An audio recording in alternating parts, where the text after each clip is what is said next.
Shalom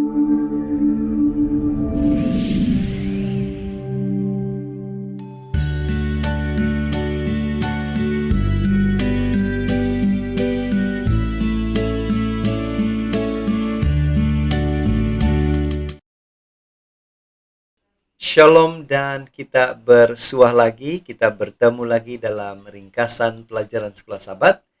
Pelajaran yang ke-10 pada minggu ini, tarik 6 Mac 2021, yang bertajuk melakukan yang tidak terbayangkan. Untuk memulai, mari kita tunduk kepala dan kita berdoa. Bapa di surga, saat ini terima kasih Engkau menyertai kami dalam pelajaran Sekolah Sabat kami pada minggu ini. Dalam nama Yesus kami berdoa. Amin. Jadi saudara, sekali lagi saya mengucapkan terima kasih dan puji Tuhan kita boleh bersama lagi dalam pelajaran atau ringkasan pelajaran Sekolah Sabat kita pada minggu ini yang bertajuk melakukan yang tidak terbayangkan. Jadi saudara, mari kita lihat pelajaran kita pada minggu ini. Yang menjadi pertanyaan pada setiap kita ialah, apa peristiwa yang sudah dinubuatkan ratusan tahun sebelum hal itu terjadi? Apa pelajaran rohani yang kita boleh pelajari dari peristiwa ini? Seperti biasa, saudara, di screen adalah ayat-ayat Alkitab yang akan menolong kita di dalam pelajaran pada minggu ini. Ayat hafalan kita Yesaya 53 ayat 5. Tetapi dia tertikam oleh karena pemberontakan kita. Dia diremukkan oleh karena kejahatan kita. Ganjaran yang mendatangkan keselamatan bagi kita ditimpahkan kepadanya, dan oleh bilur-bilurnya kita menjadi sembuh.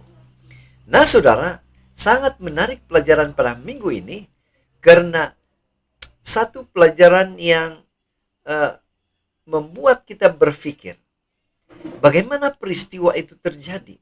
Bagaimana peristiwa yang ratusan tahun itu berlaku sudah dinubuatkan sebelumnya. Siapa yang sanggup untuk mati untuk menyelamatkan kita? Jawabannya adalah tidak lain tidak bukan, Dia adalah Yesus Kristus. Pribadi yang tidak bersalah namun sanggup menerima semua kesengsaraan untuk kebahagiaan manusia.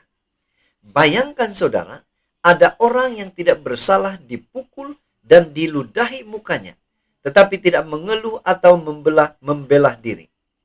Apa yang akan Anda lakukan jika Anda tahu bahwa ini terjadi karena kesalahan Anda? Jadi pertanyaan pada kita saudara, apa yang Anda lakukan jika itu terjadi atas kesalahan atau kesalahan kita? Nah, Yesus menderita dan mati agar kita dapat memiliki hidup yang benar, memberikan dirinya sendiri untuk orang-orang berdosa. Buku Yesaya menceritakan satu peristiwa yang tidak pernah difikirkan atau dibayangkan oleh manusia. Satu peristiwa yang dinubuatkan ratusan tahun sebelum peristiwa kelahiran dan kematian Yesus itu terjadi. Nabi Yesaya telah menubuatkan hal ini dengan ketepatan yang luar biasa. Jadi saudara, inilah kesimpulan sebenarnya pelajaran pada minggu ini dan inti utama pelajaran kita. Bahwa yang dinubuatkan itu pasti akan terjadi. Dan yang mengalami kesengsaraan itu adalah Yesus Kristus. Dan tujuannya adalah untuk apa? Kebahagiaan kita, manusia yang berdosa. Mari kita pelajari apa yang dinubuatkan oleh Nabi Yesaya tentang Yesus Kristus. Apa pengajaran peristiwa ini untuk kita? Di mana pada minggu ini saudara 5 topik kita bagikan supaya ini akan menolong kita memahami pelajaran kita lebih jelas. Yesus mengajarkan tentang kebenaran. Yesus menuliskan puisi Yesaya mengajarkan tadi, dan juga Yesaya menuliskan puisi tentang hamba yang menderita ini. Kemudian, Yesus tidak bersalah tetapi menderita. Yesus menderita karena karena saudara. Dosa, kematian, dan kebangkitan Yesus. Kita ke topik yang pertama, tajuk yang pertama, yaitu Yesaya mengajarkan tentang kebenaran. Kita baca ini dalam Yesaya pasal 50 ayat 4 hingga 10. bagaimana kita melihat Yesus di dalam pasal ini, dalam Yesaya 50 ini? Apa kebenaran yang menguji iman kita yang kita temukan di dalam pasal ini? Yesaya 50 ayat 6 mengatakan, Aku memberi punggungku kepada orang-orang yang memukul aku, dan pipiku kepada orang-orang yang mencabut janggutku. Aku tidak menyembunyikan muka aku ketika aku dinodai dan diludahi. Saudara, kalau kita membaca ayat ini, kita melihat ada seseorang yang sanggup memberi punggungnya untuk dipukul atau dirotan. Saudara, luar biasa. Siapa orang ini? Ini yang menjadi pertanyaan kepada kita. Dan pastinya kita sudah tahu jawabannya kan Yesus Kristus. Saat kita merasa dihina atau diejek, kita merasa terhina. Pada saat seperti itu, wajar jika merasa marah terhadap orang yang secara tidak adil menyinggung atau menyakiti kita. Contohnya, para pegawai utusan Daud ditawan di dalam buku Samuel, 2 Samuel. Dan hal itu memicu perang antara Israel dan Amon.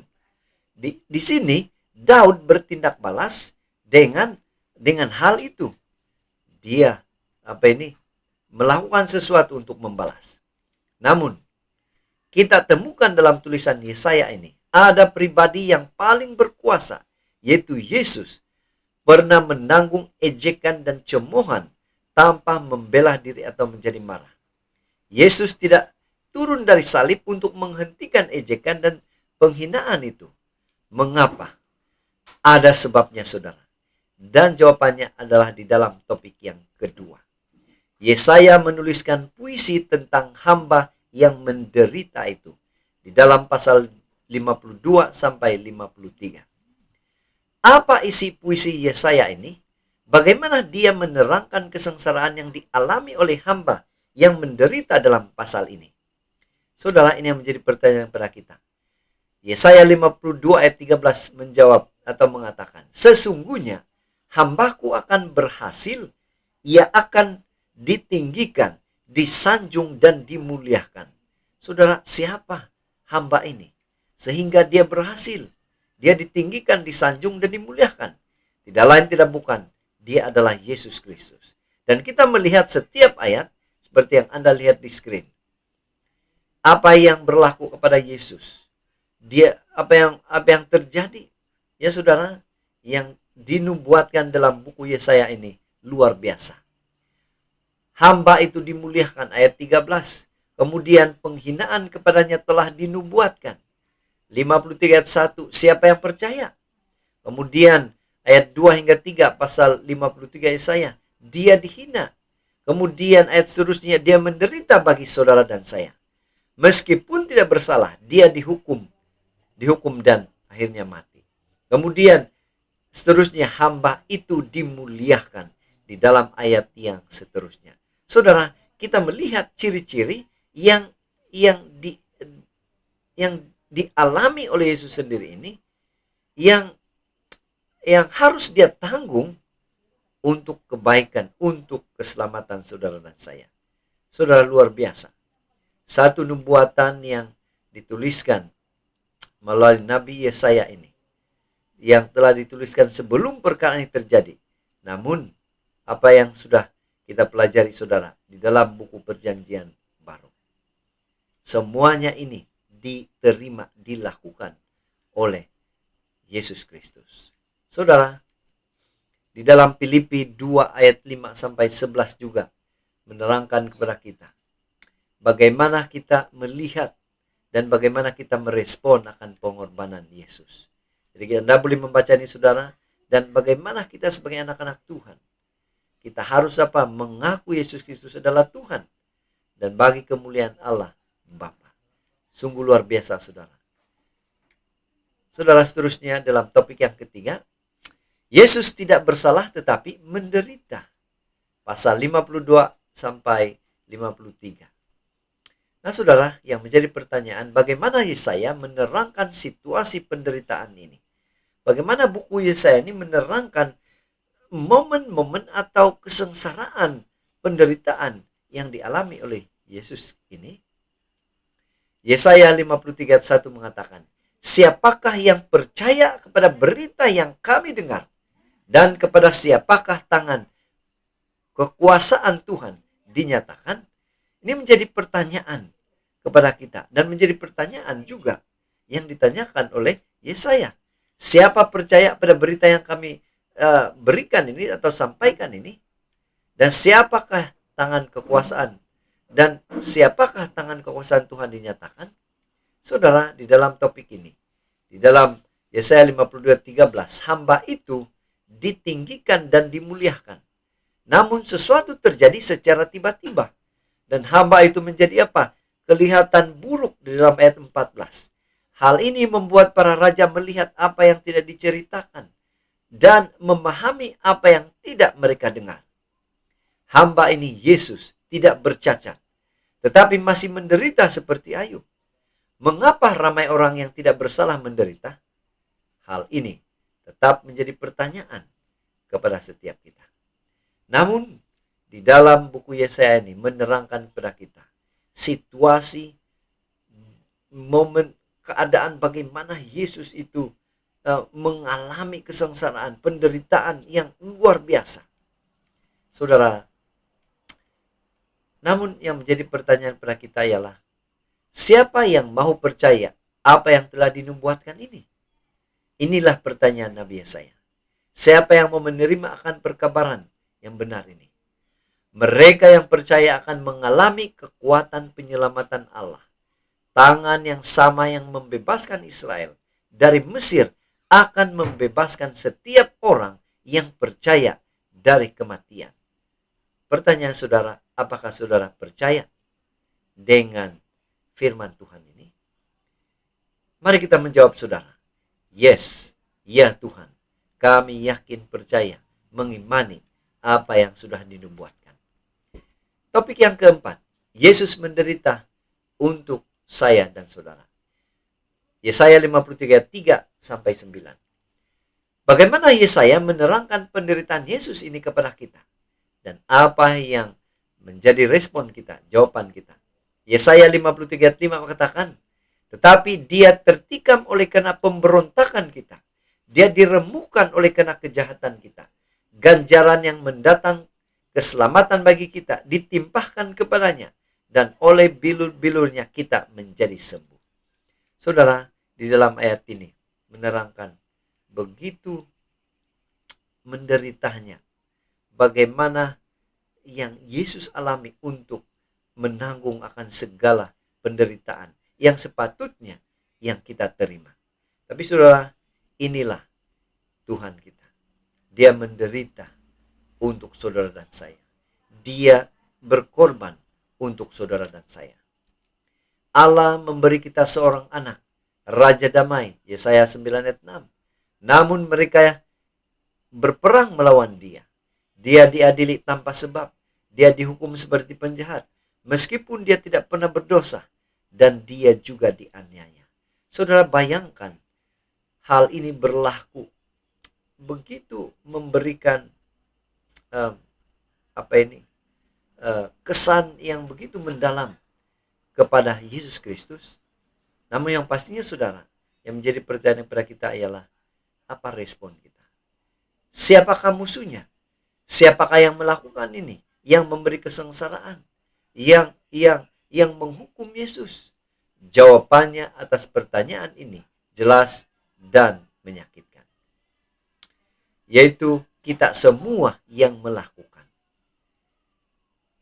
Karena saudara, ini satu hal yang harus kita benar-benar tanamkan dalam diri kita. Kematian Yesus, penyaliban Yesus, penderitaan Yesus itu semua terjadi disebabkan saudara dan saya. Kitalah saudara sebabnya. Kenapa Yesus sanggup berkorban? Karena kasih Allah, Mesiasnya akan memilih untuk menderita. Dia akan memilih untuk menderita untuk mencapai yang tidak terjangkau, yang kita tidak terfikir, dan yang tidak saudara, yang tidak pernah kita bayangkan. Tetapi Yesus, Mesias itu memilih untuk menderita, untuk menanggung segala dosa-dosa kita, untuk menanggung segala yang bebanan yang harus kita terima sebenarnya. Saudara, topik yang terakhir, yang kelima. Dosa, kematian, dan kebangkitan Yesus. Pasal 53 ayat 10 sampai 12. Saudara, apa yang Yesus lakukan menurut tulisan Yesaya? Apa yang kita boleh pelajari daripada apa yang dituliskan oleh Yesaya tentang tindakan Yesus?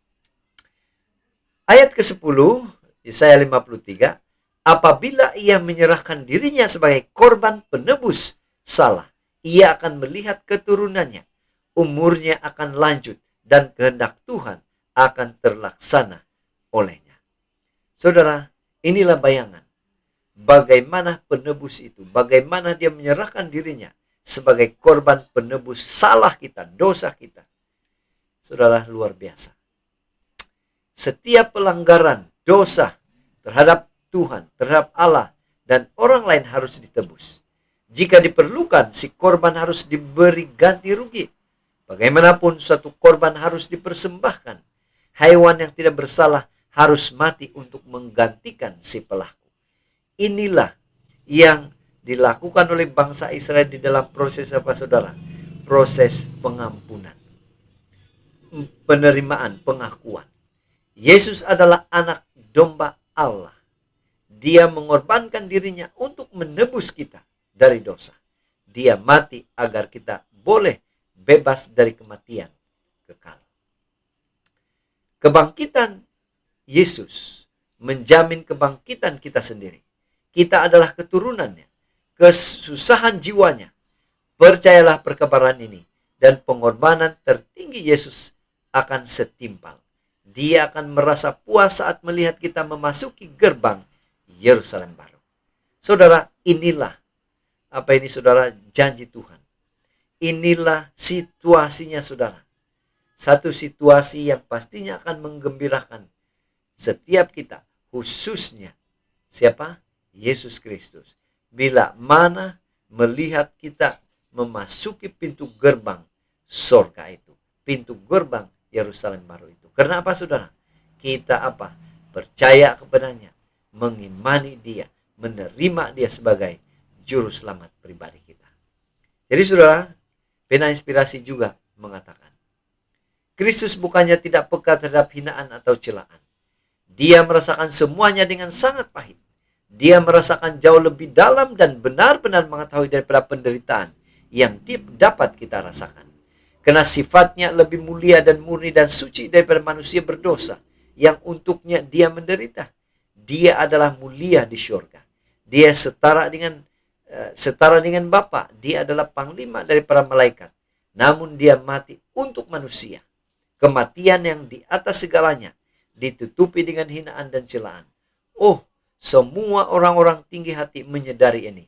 Oh, semoga mereka memahami makna dari penebusan dan berusaha mempelajari kelembutan dan kerendahan hati Yesus.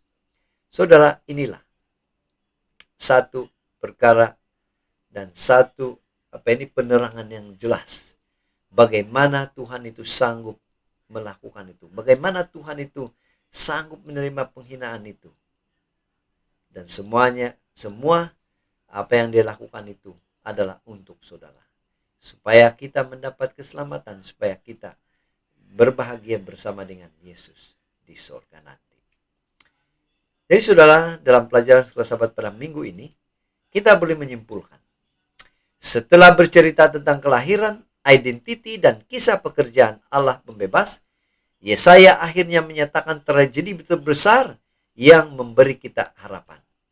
Yaitu apa, saudara? Yesus akan lahir untuk menjangkau, menyelamatkan, dan menyembuhkan orang yang terhilang. Termasuklah saudara dan saya. Termasuklah kita, hamba Allah, dengan ikhlas menanggung penderitaan dan hukuman. Jadi saudara, sekian ringkasan pelajaran Sekolah Sahabat kita pada minggu ini. Semoga ini boleh menolong kita di dalam pembelajaran Sekolah Sahabat kita pada minggu ini. Tuhan memberkati kita semua dan kita akan berdoa. Mari kita berdoa. Bapa di syurga, pada saat ini Terima kasih karena Engkau begitu baik menyertai kami di dalam pembelajaran sebuah sahabat kami pada minggu ini.